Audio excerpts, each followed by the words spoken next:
Ladies and gentlemen, today I want to have a conversation about the face of the NBA, the future face of the NBA. And I want to have this conversation now for a various amounts of reasons, but I think the biggest one is, I think more than ever before, it is clear that we are at the dawn of a new era of NBA basketball.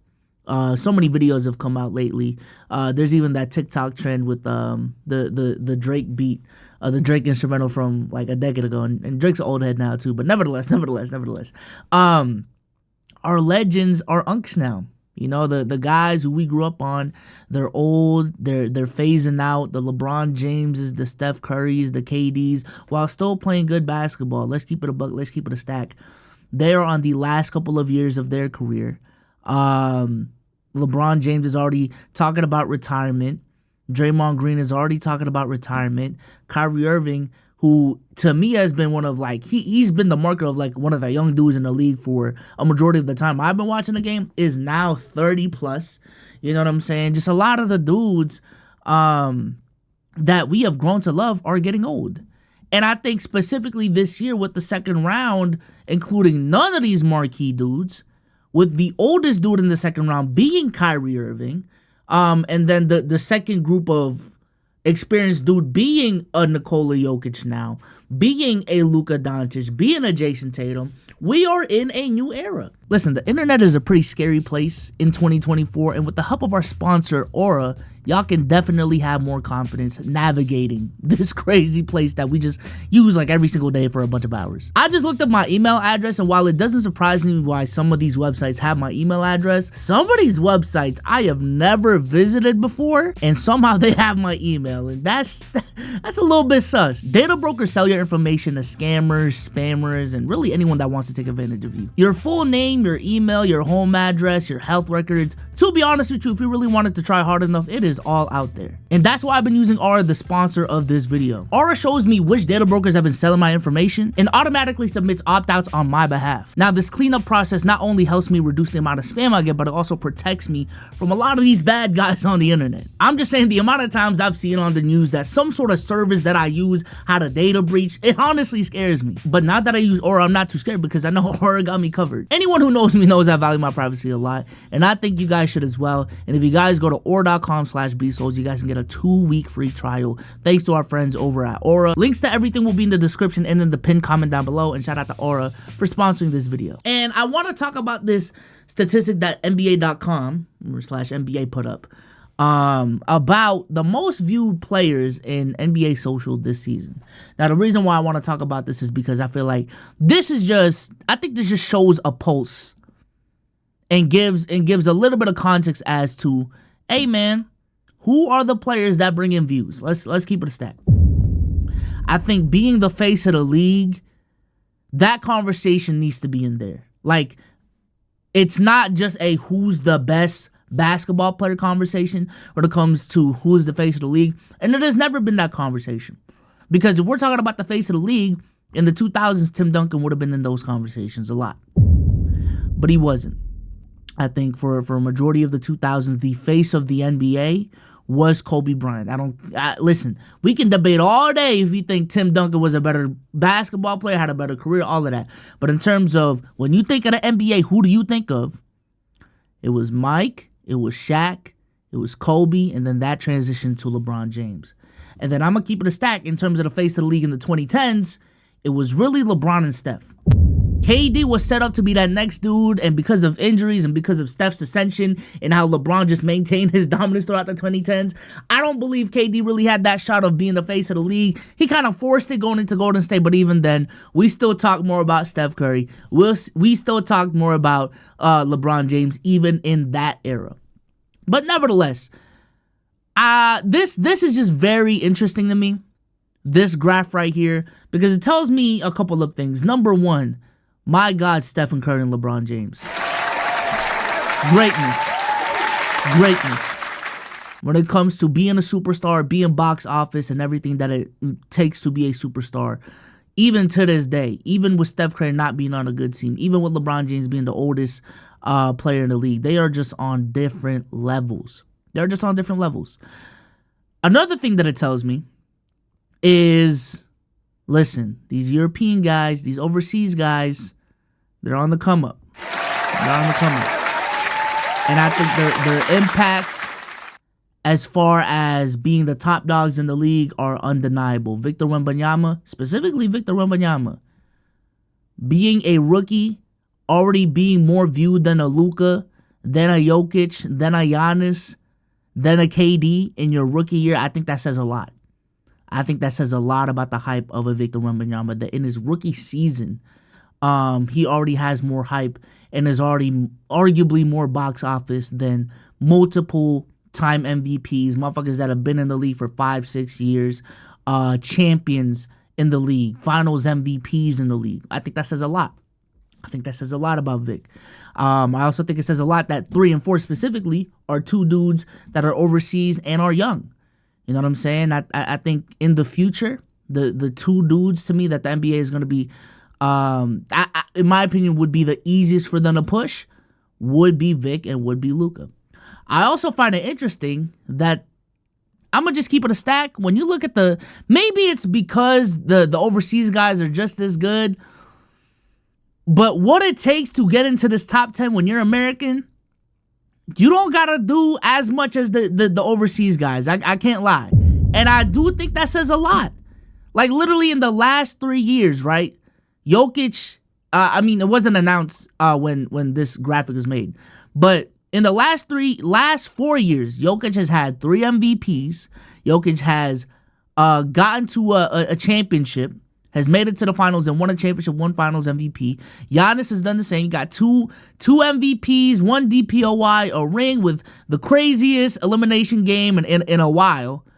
But yet, in all due respect, and Anthony Edwards is competing with Giannis Antetokounmpo in 2024. You know what I'm saying? A Kyrie Irving is being more viewed than a Nikola Jokic in 2024.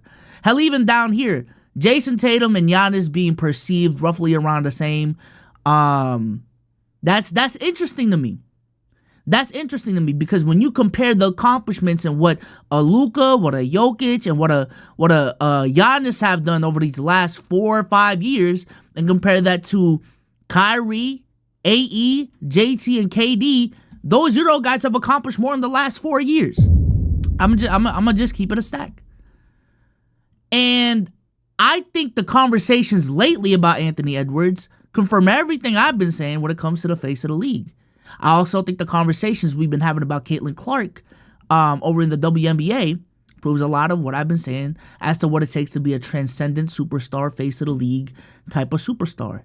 And I think the uncomfortable reality is that the NBA is looking for an American star.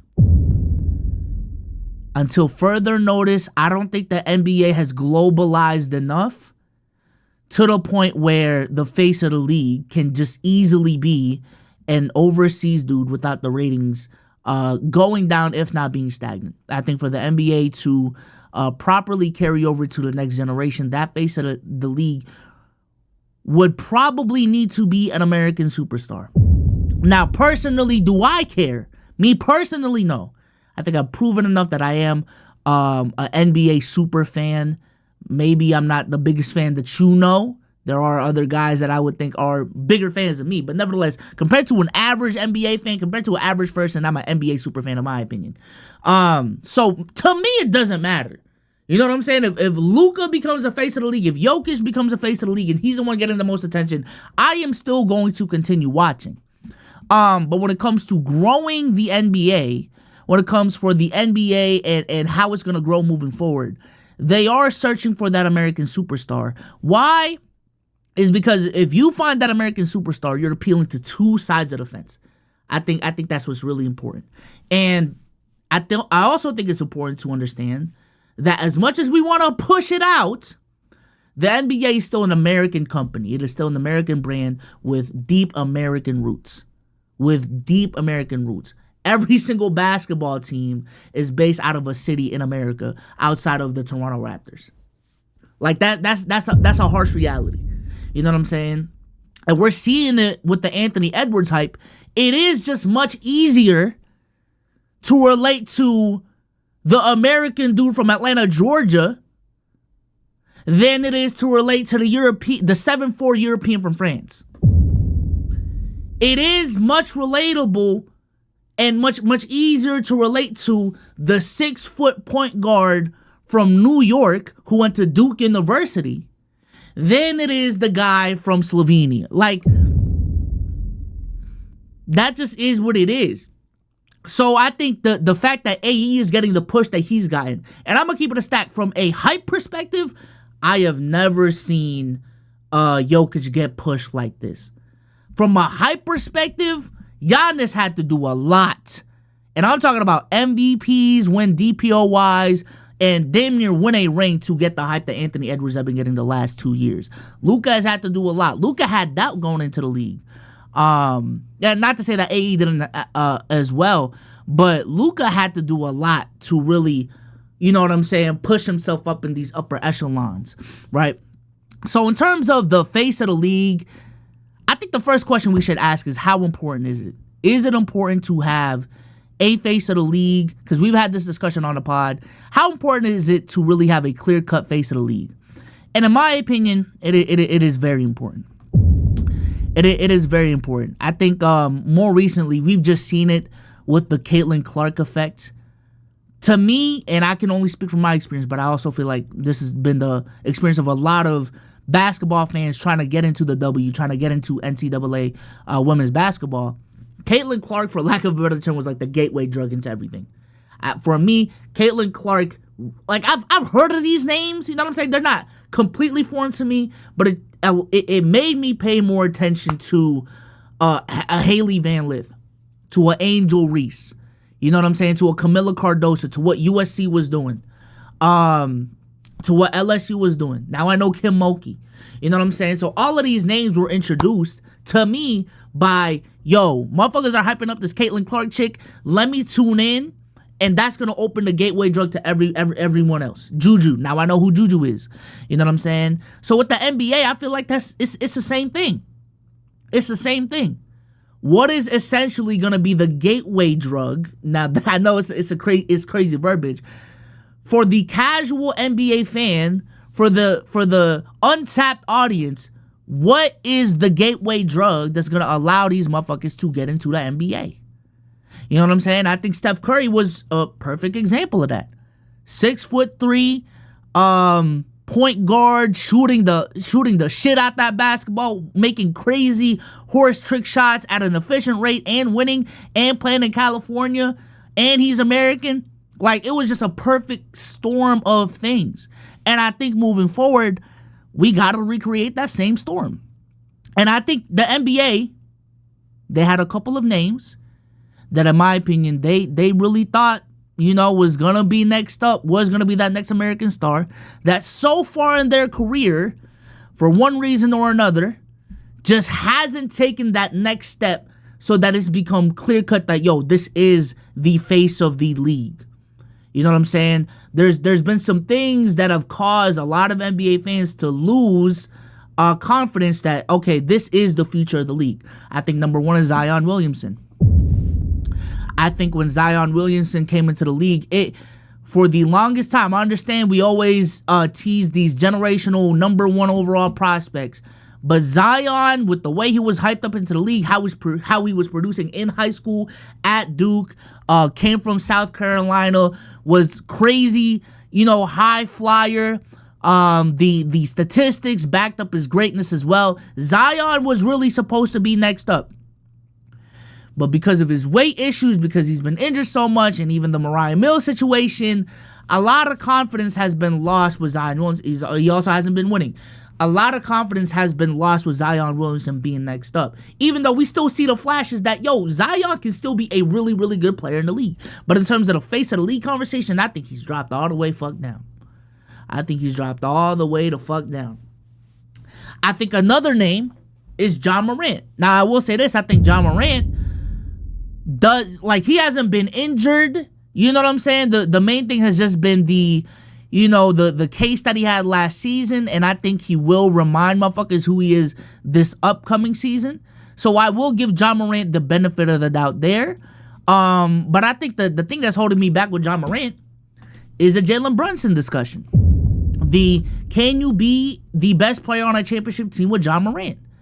And as fun as it is watching John Morant, I do think he is a one-of-a-kind athlete. I still think his skill set just isn't the marker of a number one on a championship team, right? Like, when it comes to the Jalen Brunson discussion, I'm thinking if Steph Curry's the outlier, is John Morant really the next outlier to be in that discussion? I personally don't think so. I think we've seen athletic guards before who are hella efficient attacking the rim, lead teams before, deep into the playoffs, but did they ever end up winning a championship? They never did. They never did. So I think that's a part of the confidence being lost with John Morant. And I think another name involved in this is Jason Tatum. I know y'all fucking hate his guts right now, but I think that speaks to the marker as to why Jason Tatum, so far, now he has a chance to change these narratives very quickly in the next 30 days, but so far has been a failed experiment as to who is going to become the next face in the league. Because yes, the hype was there after his rookie season. Going to the Eastern Conference Finals for the Boston Celtics, going head-to-head against LeBron James, dunking on him too. Like, that's a setup for Jason Tatum to, okay, he's one of the next faces in the league, right? For the next couple of years, he's continued to improve. And now for the last 3 years, he has been the face of one of the three marquee franchises of the NBA. He doesn't have a boring game. He has, good stats. He has a flashy game. He is winning basketball games. But I think that the thing that's holding him back is that championship. He just can't get it done. He's established this connotation about himself of being a playoff choker. You know what I'm saying? I also think this is another off thing that's not the biggest deal in the world, but when you watch Jason Tatum and his marketing and his interviews, he doesn't do well in front of a camera and a mic, dog. I can't lie. I can't lie. He doesn't have the charisma of an Anthony Edwards. He doesn't have the charisma of even a Steph Curry or a LeBron James in front of that camera. He's very monotone when it comes to his speech. Like, even when they played a pregame like visual of Jason Tatum, I can't hear you. This is how it sounds. I can't hear you. Like, come on, dude. We need more pizzazz, JT, if you're really trying to be the face of the league. You know what I'm saying? And especially this season, now he's too passive claims. Like, there's just not a lot going for Jason Tatum, but he is definitely set up to be a face of the league. You know what I'm saying? Face of the Boston Celtics on a championship contender. Like, dude, get it done. And I think he will definitely climb up these rankings. I think the elephant in the room is Anthony Edwards. I think Anthony Edwards has shown a lot in these playoffs. At age 22, I think Anthony Edwards definitely has charisma off the court. I definitely think he has the game to back it up. And even a shoe, some of the most hyped up basketball shoes I've seen in a minute. You know what I'm saying? Highly relatable too. Hella charismatic. I'm pretty sure I already said that. So Anthony Edwards to me is a very interesting candidate. But I also think Anthony Edwards, respectfully, I don't think he's ever going to be the dude that puts up Luka, Jokic, Giannis numbers to win MVPs. And the reason why I say that is because I can easily see in the next 3 to 4 years where Anthony Edwards has the Jason Tatum problem. Where, we're pedestalizing you to be the face of the league, gang. Like, we're really pushing you. You got all the tools. You got all the help. You got all of this going for you. But you can't win that championship. You don't got any MVPs too. So when is it gonna happen? When is it gonna happen with AE? So that's I think that's the problem with Anthony Edwards is as a talent, he needs to win relatively fast. I think for some weird reason that's been the marker now, and I think that's the standard now. Unless we're not being consistent with it. Like, I personally don't have a problem with Anthony Edwards not winning a championship by the time he's 26. That's me. But I'm telling you, if by age 26, Anthony Edwards is in year 4 right now. Right? Anthony Edwards is in year 4 right now. I would like to say this is his first season of being a number 1 and having help. If in 4 years Anthony Edwards still hasn't gotten that ring, I don't think he's an MVP type player in terms of just putting up the numbers to get that MVP, unless the Minnesota Timberwolves are about to win like 70 fucking games one of these seasons. Yo,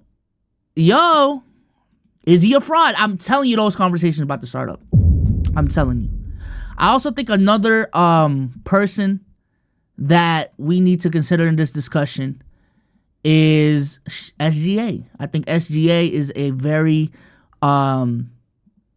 he's still young. He's still under 25. He's, I believe, the same age as JT and Luke. Like he's around that era. He's already on the team that a lot of people think has the brightest future in the league. He definitely has a bag, so his game ain't boring. He's definitely Mr. Put It On. You know what I'm saying? He definitely got that off-court aura. So SGA is in this discussion as well. Another person in this discussion, I feel like it are some of the players that aren't even in the league. You know what I'm saying? So, like, imagine having this conversation 4 years ago. Like, yo, because these are conversations that we've been having for a minute now. Because LeBron he's been old for more than 5 years now. Steph Curry's been, he's been not waning. I can't even say Steph Curry, but yeah, just the moving on from the LeBron era has been a conversation for a minute now. So imagine 4 years ago, like, you would be crazy to bring up Victor Wembanyama 4 years ago. You know what I'm saying? I think in 2020, it would be kind of crazy to put Anthony Edwards in these conversations. So maybe it is gonna be a Alex Sarr. I don't think it's gonna be Alex Sarr, unfortunately, but maybe a Cooper Flag. You know what I'm saying? I've been hearing a lot of hype for Cooper Flag, a guy who's not even. I've been hearing about Cooper Flag for like a year now, and that's a dude that's supposed to be drafted in 2026. Brother's been getting hyped up for 3 years now. You know what I'm saying? So Cooper Flag may be in this discussion. I don't know, but if I had to put a needle on it. Who do I think is going to be the future face of the league? I think Victor Wembanyama is too inevitable, dog. I can't lie. I think Victor Wembanyama, when you talk about a guy who had a lot of hype going into the league and has delivered on it and is looking like he's set up to deliver even more, I think Victor Wembanyama is going to be the future face of the league. And then the KD and Steph, like, you know how in the 2010s it was LeBron and then KD and Steph, like, in my opinion, visibly below LeBron, but still, like, up there. I think the KD and Steph to a Victor Wembanyama is going to be an Anthony Edwards, is going to be a Luka Doncic moving forward. I think that's how the hierarchy is going to be set up. But I honestly think there may be a case in terms of popularity that AE will still be up there with Vic and Luka. I just think, again, that American star push is just going to be different. And who the Americans are going to be rooting for, which is a big market for the NBA, is going to be Anthony Edwards. And possibly a Cooper Flag. Maybe Paolo gets up there too. Maybe Cade gets up there too. I don't want to discredit Paolo and Cade because I'm still very high on Paolo and Cade in these conversations as well. Let me see if I'm missing any other names, but I do think it's going to come down to those three right there. I think Ja is going to be like a D-Wade figure in the future. I think Ja is going to be a D-Wade figure in the future. Zion, there's too many question marks with Zion. And I don't know. I think that's pretty much it. I think we still need to see how other players are about to expand their game, and maybe, hey, we didn't see Steph Curry coming, right? We didn't see Steph Curry being the face of the league. That was such a really big jump in a short amount of time. Maybe that happens again. I don't know. But I'm definitely excited to look at the comment section down below. Who do y'all think is the future face of the league? To me, again, just to reiterate, I think it's going to be Vic at the top. I think Vic is going to be too statistically dominant. I think Vic is already getting pushed hella crazy. to just ignore, even for Americans. Like Vic is really about to be that guy. And then AE and Luka, they're about to be right there. I think that next tier, from a face of the league standpoint, again, have the discussions about who's better, all you want. But I think that next tier after AE and Luka is about to be SGA. It's about to be Jason Tatum and maybe a Paolo. I think the NBA needs to do a much better job of pushing Paolo. But that's just me. But that's that third tier, SGA and Jason Tatum. And then if Trae Young got help, I also think Trae Young would be in that discussion. I don't know. Maybe this next season might change things for Trae Young. Oh, John Morant. I'll put John Morant in that third tier with SGA and Tatum.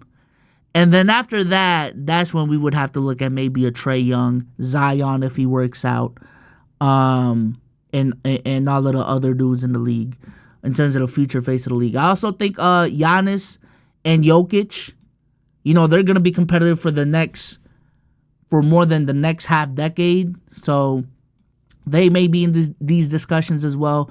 But I'm talking about the next gen. I think the problem with bringing up Jokic and Giannis is I think they're more so current gen than next gen. You know what I'm saying? They're the guys now. Joel Embiid, they're the guys now. Now let me see. What is Jokic's age compared to Tatum's? Jokic 29, Tatum. Tatum I think is a tweener. I think that's the thing with Tatum.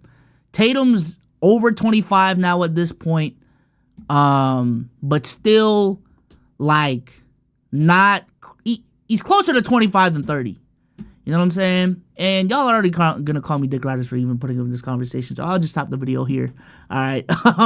With that being said, let me know in the comment section what y'all think. And I'm out of here, man. Peace.